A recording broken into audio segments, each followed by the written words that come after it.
Assalamualaikum warahmatullahi wabarakatuh.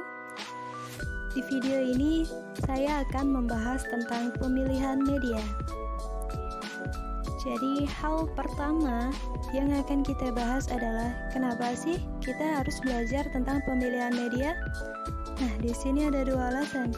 Alasan pertama adalah pembelajarannya efektif memerlukan perencanaan yang baik. Dan alasan yang kedua, media yang akan digunakan dalam proses pembelajaran itu juga memerlukan perencanaan yang baik. Nah, jadi penting sekali untuk kita belajar tentang pemilihan media. Selanjutnya, dasar pertimbangan seseorang guru memilih salah satu media dalam kegiatannya di kelas. Antara lain, yang pertama, ia merasa sudah akrab dengan media itu, seperti papan tulis atau proyektor transparansi. Yang kedua, ia merasa bahwa media yang dipilihnya dapat menggambarkan dengan lebih baik daripada dirinya sendiri, misalnya diagram pada flip chart. Yang ketiga, media yang dipilihnya dapat menarik minat dan perhatian siswa, serta menuntunnya pada penyajian yang lebih terstruktur dan terorganisasi.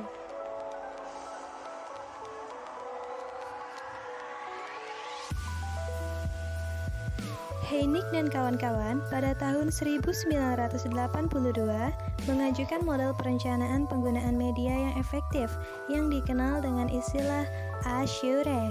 ASHURE adalah singkatan dari Analyze Learner Characteristics, State Objective, Select or Modify Media, Utilize, Require Learner Response, and Evaluate. Oke, kita akan bahas satu persatu. Yang pertama ada Analyze Learner Characteristic, yaitu menganalisis karakteristik umum kelompok sasaran. Apakah mereka siswa sekolah lanjutan atau perguruan tinggi, anggota organisasi pemuda, perusahaan, usia, jenis kelamin, latar belakang budaya, dan sosial ekonomi, serta menganalisis karakteristik khusus mereka yang meliputi antara lain pengetahuan, keterampilan, dan sikap awal mereka. Yang kedua ada State Objective, yaitu menyatakan atau merumuskan tujuan pembelajaran, yaitu perilaku atau kemampuan baru apa, pengetahuan, keterampilan atau sikap yang diharapkan siswa miliki dan kuasai setelah proses belajar mengajar selesai. Yang ketiga ada Select or Modify Media, yaitu memilih, memodifikasi atau merancang dan mengembangkan materi dan media yang tepat.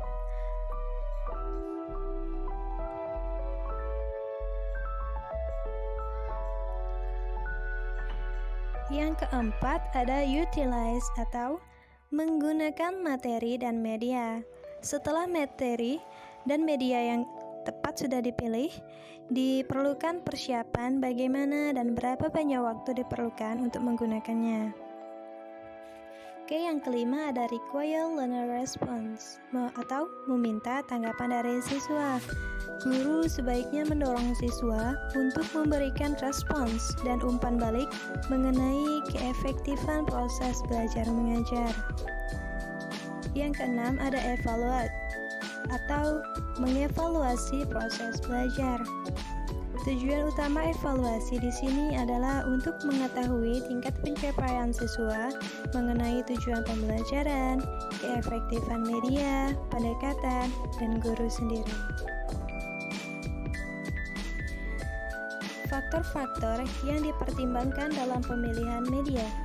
Yang pertama ada hambatan pengembangan dan pembelajaran yang meliputi dana-dana, fasilitas dan peralatan yang tersedia, waktu yang tersedia, dan sumber-sumber yang tersedia. Yang kedua, persyaratan isi, tugas, dan jenis pembelajaran.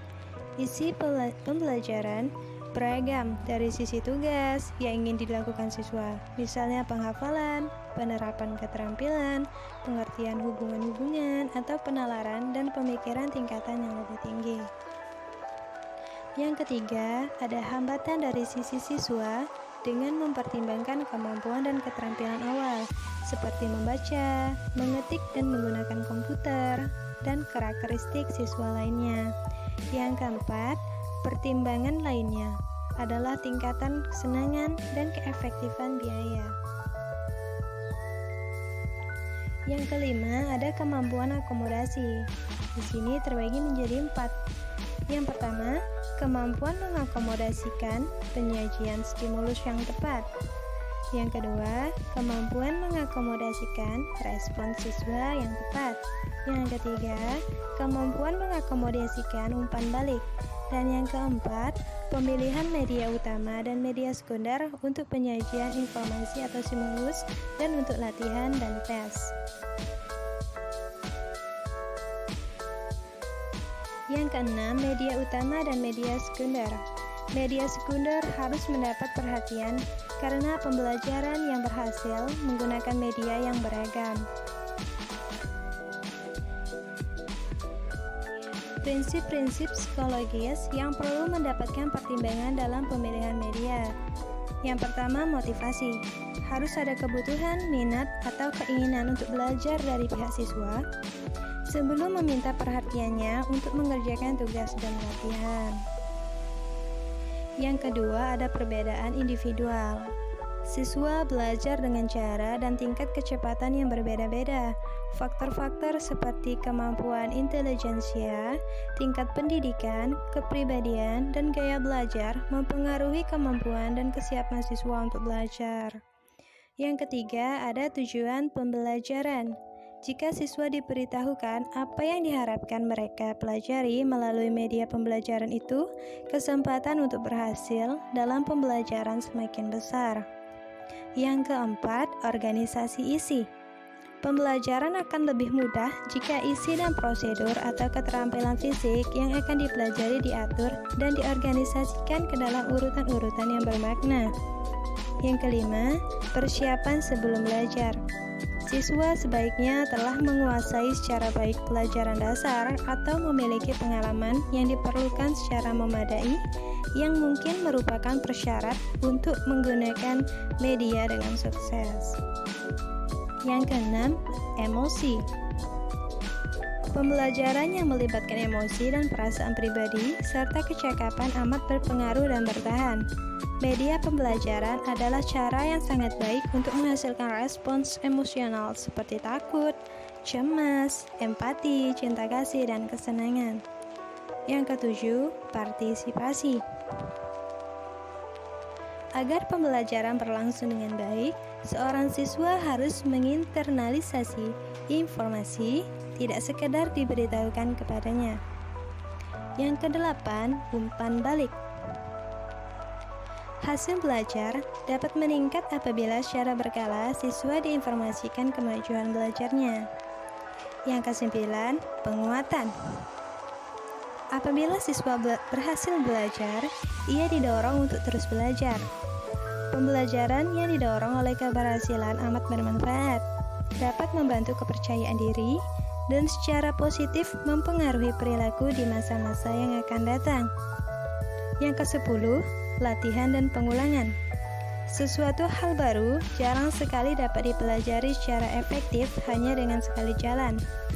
Agar sesuatu pengetahuan atau keterampilan dapat menjadi bagian kompetensi atau kecakapan intelektual seseorang, haruslah pengetahuan atau keterampilan itu sering diulangi dan dilatih dalam berbagai konteks. Dengan demikian, ia dapat tinggal dalam ingatan jangka panjang.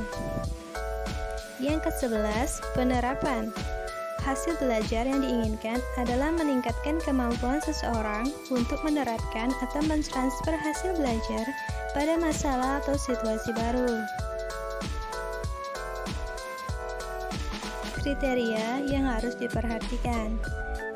Yang pertama, sesuai dengan tujuan yang ingin dicapai. Media dipilih berdasarkan tujuan instruksional yang telah ditetapkan yang secara umum mengacu kepada salah satu atau gabungan dari 2 atau 3 ranah kognitif, afektif, dan psikomotor. Yang kedua, tepat untuk mendukung isi pelajaran yang bersifatnya fakta, konsep, prinsip, atau generalisasi. Media yang berbeda, misalnya film dan grafik, memerlukan simbol dan kode yang berbeda, dan oleh karena itu, memerlukan proses dan keterampilan mental yang berbeda untuk memahaminya. Yang ketiga, praktis, luas, dan bertahan. Jika tidak tersedia waktu, dana, atau sumber daya lainnya untuk memproduksi, tidak perlu dipaksakan. Media yang mahal dan memakan waktu lama untuk memproduksinya bukanlah jaminan sebagai media yang terbaik. Kriteria ini menuntun para guru untuk memilih media yang ada, mudah diperoleh, atau mudah dibuat sendiri oleh guru.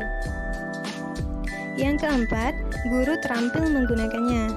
Ini merupakan salah satu kriteria utama. Apapun media itu, guru harus mampu menggunakannya dalam proses pembelajaran. Nilai dan manfaat media amat ditentukan oleh guru yang menggunakannya.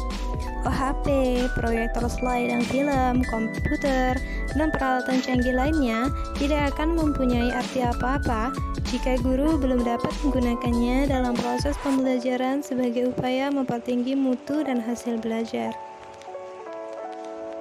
Yang kelima, pengelompokan sasaran. Media yang efektif untuk kelompok besar belum tentu sama efektifnya jika digunakan pada kelompok kecil atau perorangan. Ada media yang tepat untuk jenis kelompok besar, kelompok sedang, kelompok kecil, dan perorangan. Yang keenam dan yang terakhir, ada mutu teknis. Pengembangan visual baik gambar maupun fotografi harus memenuhi persyaratan teknis tertentu. Misalnya, visual pada slide harus jelas dan informasi atau pesan yang ditonjolkan dan ingin disampaikan tidak boleh terganggu oleh elemen lain yang berupa latar belakang.